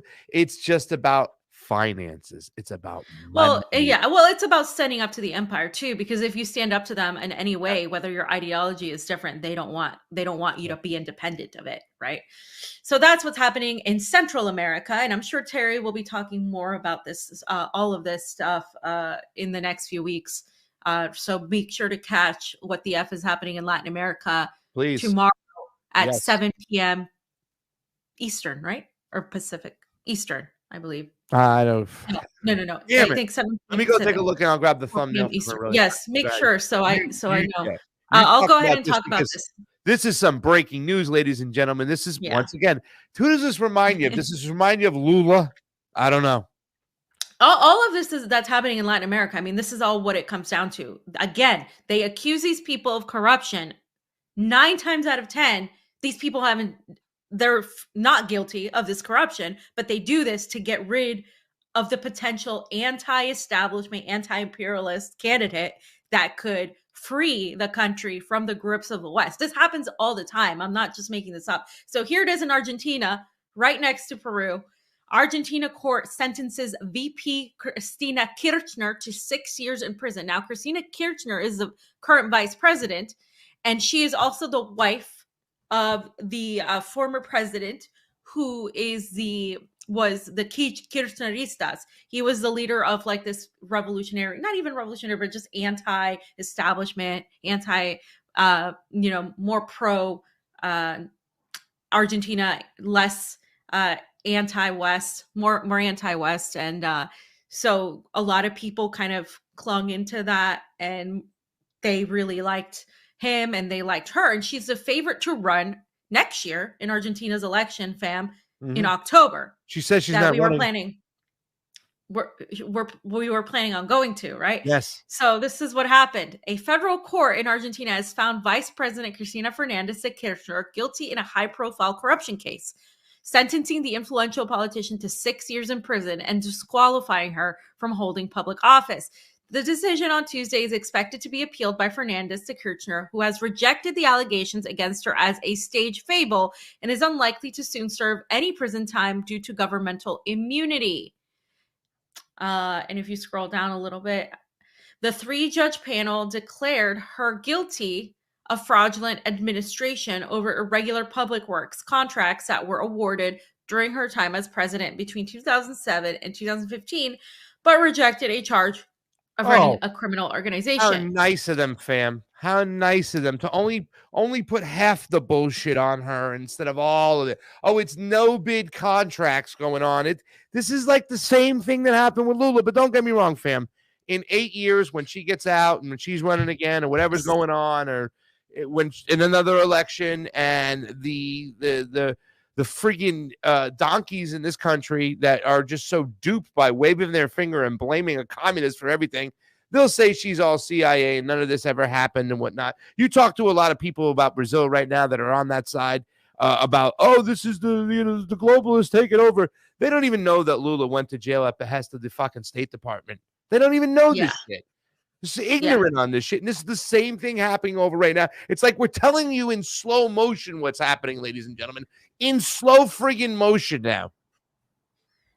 So I just want to point out something that's important.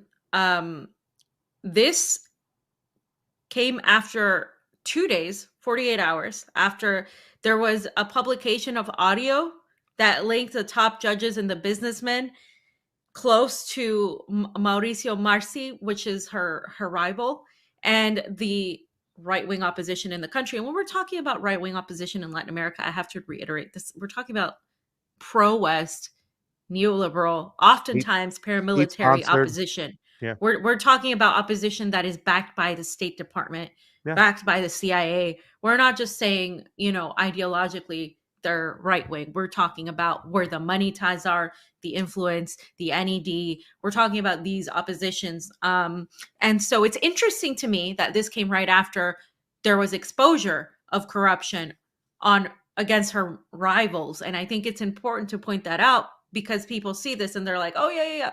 You'll see on Twitter, anytime I post about her or about anybody, oh yeah, but they were corrupt. She was actually really corrupt. And it'll be like some random account with no followers. It's like, okay, yeah. Oh yes, I'm Argentinian, but it's like you live in like Langley. I honestly, it's just hilarious, but it happens all the time.